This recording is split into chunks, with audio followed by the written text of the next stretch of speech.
So if you guys don't know, most brake pads have an indicator built into the pad itself that tells you when you should change your brake pads.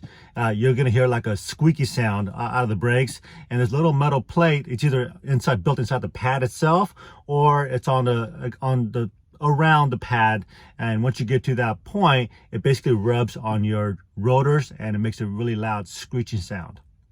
But if you can't hear very well, these 2016 Toyota Sienna minivan and other models have what I call an idiot light that tells you when you should change your pads. Now, the idiot light doesn't really stay on full time like a check engine light. The light itself comes on and off intermittently, depending on how hard you push the brakes and your driving style and things like that. So I was never able to keep the light on and maintain it on. At that point, if you ever see the light come on, you should change your brake pads immediately. So it's really important for you guys to check your brake pads during your oil change intervals, and most dealerships will tell you. I think that's part of their standard, is to check your brake pads, as that's a really important safety feature, that make sure you have pads, right? So if you're do-it-yourselfers, don't get it to the point where the light comes on. So let's get started on replacing the brake pads.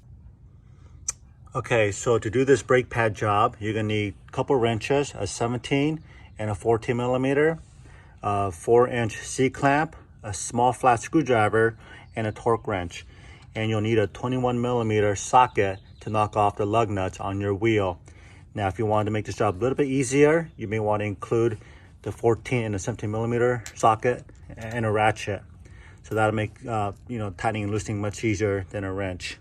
And then lastly, if you guys have some blue Loctite, that is ideal, and you can pick up that at any hardware store.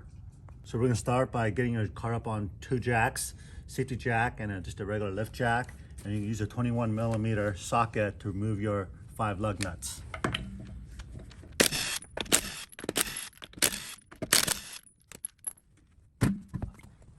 Okay, on the back of your rotor right here, there are 2 17 millimeter bolts you need to knock out.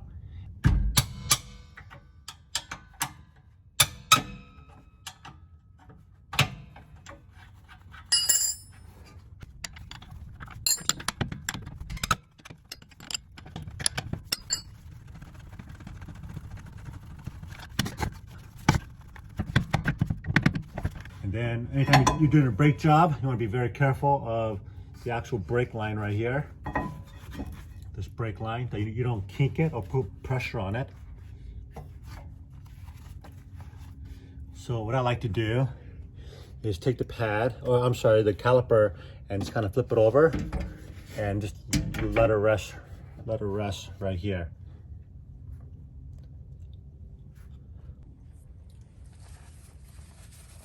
Okay, let's take a closer look at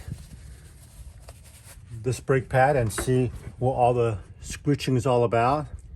So my initial assessment right here is, yeah, it's super low. That's pretty low right there.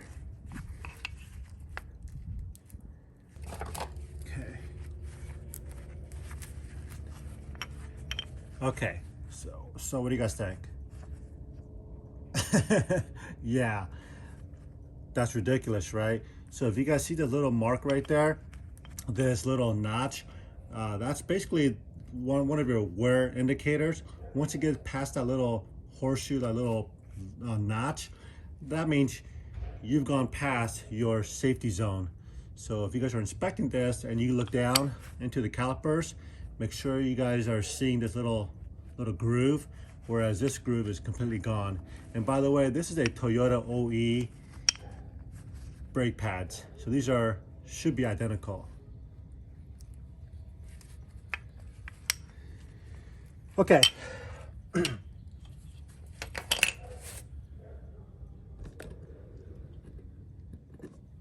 So one of the things I like to do is get the brake pads out and make sure everything looks the same. So here are my 2 old ones. Okay, and here are my new ones, and here's more.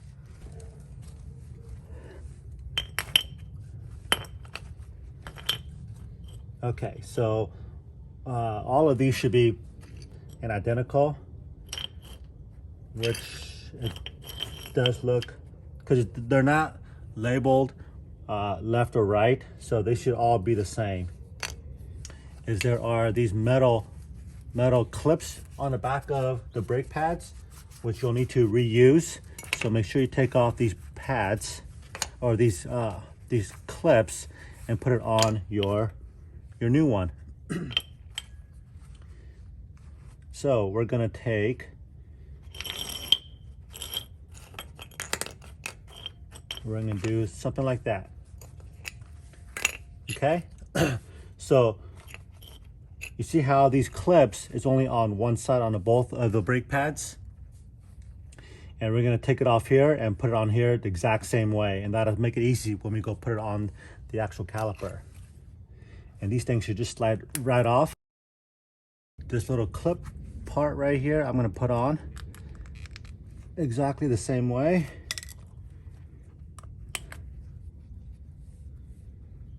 Let's see here. It goes on like this. Here we go. That just snaps in there. Okay. Now we're gonna pull the back piece off.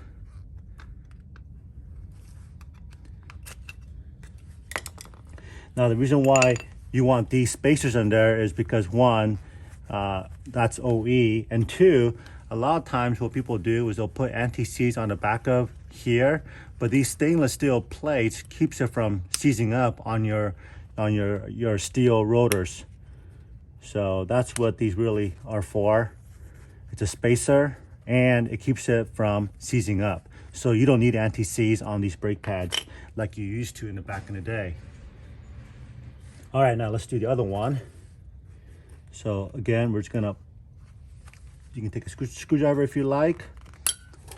Okay, so remember on this one, we're gonna put it on this side.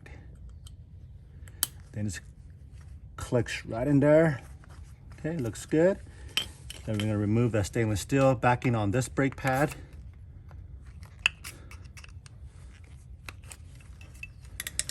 Okay, and just do a little quick little hand clean. It's really all you need. Then we're gonna put it, these all basically goes on one way. And you just push in, and that's it. Okay, so now we can get rid of these old brake pads. One thing you want to be careful of is when you're handling this, and if you're around grease, which this glove has a little bit of grease, you don't want to be putting the grease on the brake pads. Okay, so let's come up to the caliper, and what we need to do is kind of basically prep the caliper so that we can fit these two brand new pads in here. As the brake pads wear out, these piston pushes this caliper together so that it has a constant tension on the rotor. I hope you guys can see that on the camera. Okay, and to push it back, you need to do potentially two things. One, there are two piston rods back here, and these are 14 millimeters. And then we're gonna need a C-clamp, like a 4-inch C-clamp, to push this round piston back into its little slot right here. So let me go ahead and loosen up these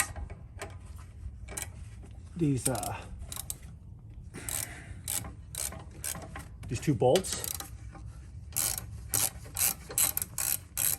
Okay.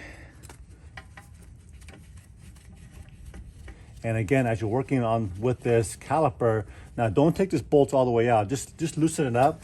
And then what that's going to do is allow this, you can kind of see, to push back just a skosh. Okay. All right, and then we're going to take our C-clamp. Well, let's just see. No, we're going to need to push this piston back. There's no way we're going to. What I also like to do is take one of your old brake pads and just shove it in here. Okay, and I'm going to use the back of the brake pad as a support,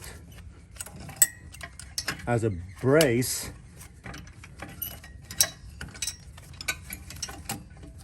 Hold on. Come on, stay in there. There we go. Okay.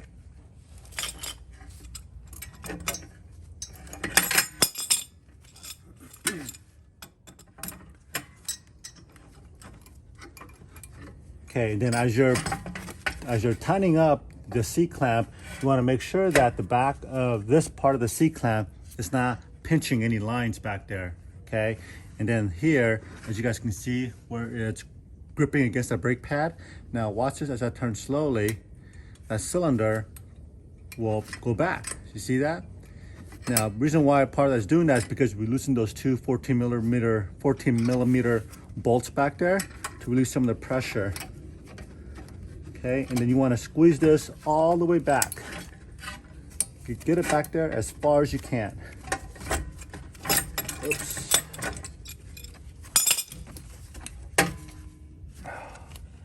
Okay, that might be enough. I'm just gonna go all the way so that I'm not fighting this thing.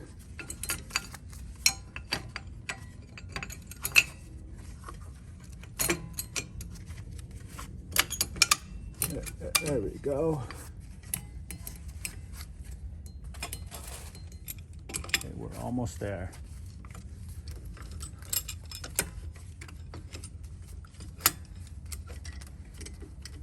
Okay, keep going, push it back, push it back. Okay, so that's all the way back flush.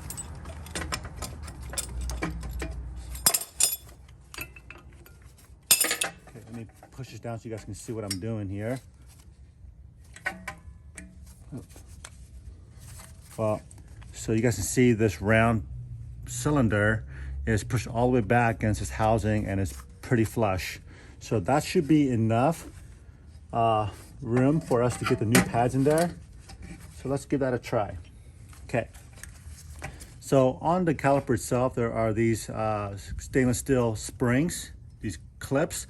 You want to make sure that those clips are in all four corners. And when you do take these brake pads out, be careful that you don't snap these things, pop it out. If you do, it's not a big deal. You can snap it back in. Just look at the other one. They're kind of funky shape. So if you guys can not disturb that, that would be ideal. Okay. And also, if you look at those springs, they're kind of looks like a Pac-Man like this. So what you got to do is lift the bottom spring up on both sides. You just got to come up so that you can slide these pads in. All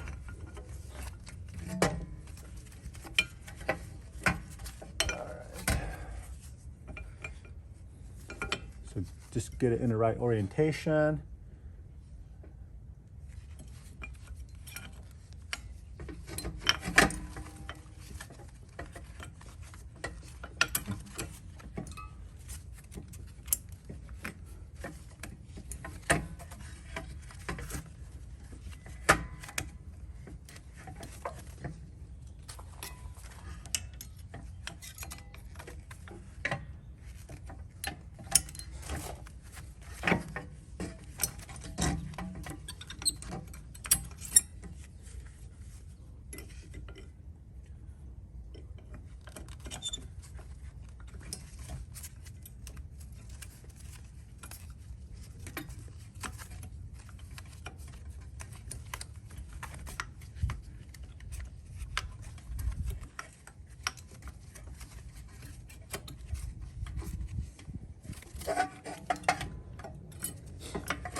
There you go. Okay. So it's really kind of hard to show you guys. What I did here to make it easy is I got one side. I start the one side on the back end, and then which is this clip right here. I just pushed it in, and then using my fingers, I lifted that little Pac-Man spring up and then slid the brake pads back. Okay, now it's in there pretty good. So let me see if I can show you guys the same thing on this end here. So again, on this particular orientation, the Pac-Man is like this. So if you look at my thumb, I gotta push that thumb up to slide the brake pad in, and then the tension of that spring is what helps to keep that brake pads in position. Okay. So again, just being very careful about my brake line. Okay, so only one side has the actual spring tension clip.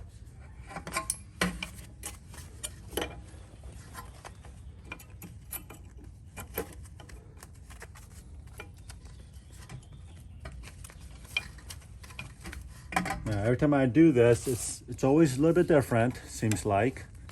And there's lots of ways to get it in there nicely. So with this, I'm just gonna set my brake pad in here as square as I can. Okay.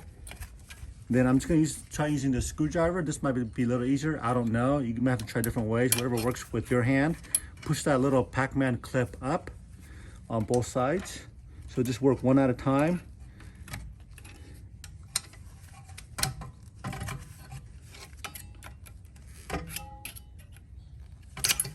Let me push that back a little bit.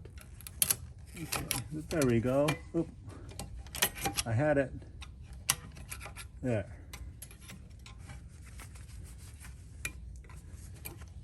All right, there we go. I think that's it.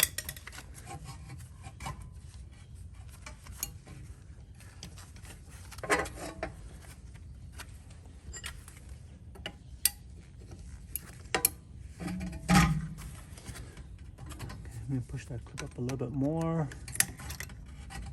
so that slides back. Okay.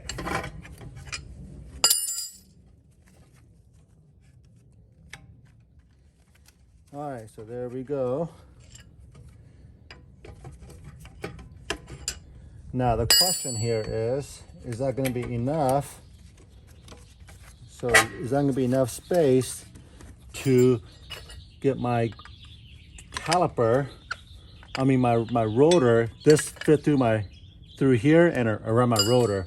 So let's find out.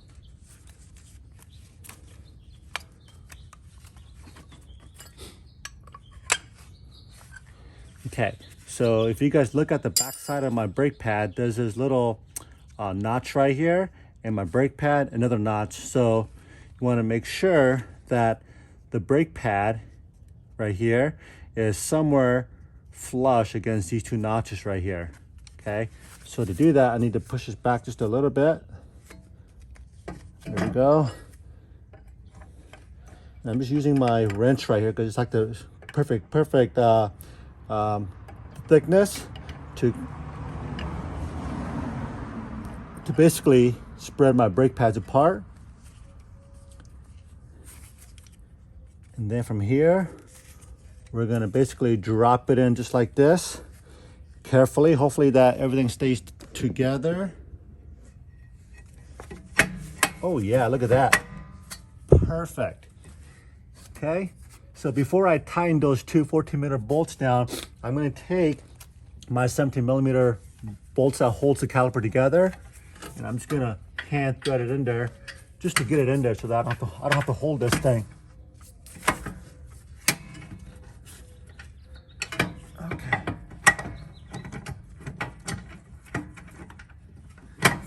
Now I gotta find a hole.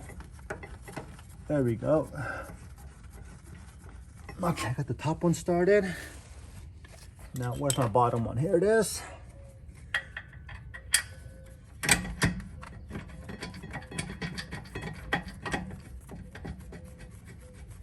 Okay, so before I get too far, what I want to do is I want to squirt some Loctite on these bolts. It's always good to use Loctite every time you remove a critical bolt. Okay, so that's just hand tight at the moment. Now I'm gonna tighten up those two 14mm bolts up here, and then these ones just put nice and tight. just good hand tight. You don't want to strip these things out or over tighten. Okay. Yep. Okay, the 217 millimeter is a 77 foot-pounds. 70, 5, 6, 7.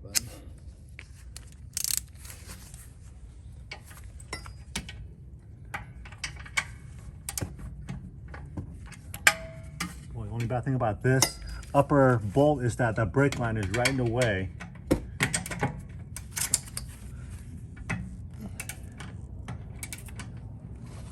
Okay.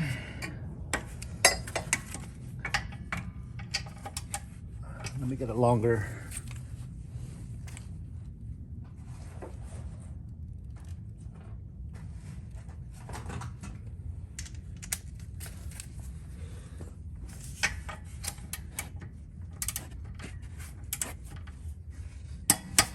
Okay. And those two 14 millimeter bolts that's on the actual caliper is 22 foot-pounds. I'm not sure if mine goes down to 22 pounds. Oh yes, it does. 21, 22. Okay.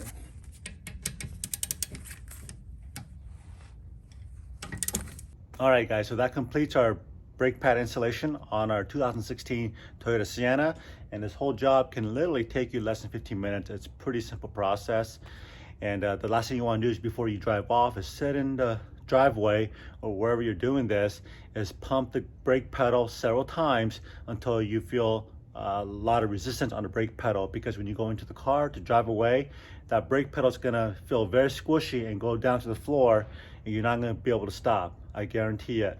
So sit there and park and push that brake pedal maybe 5-10 times until you build some pressure on the brake line. All right, so go and do the same thing on the other side, and if you have any questions, leave me those comments down below. I'll see you guys in the next video. So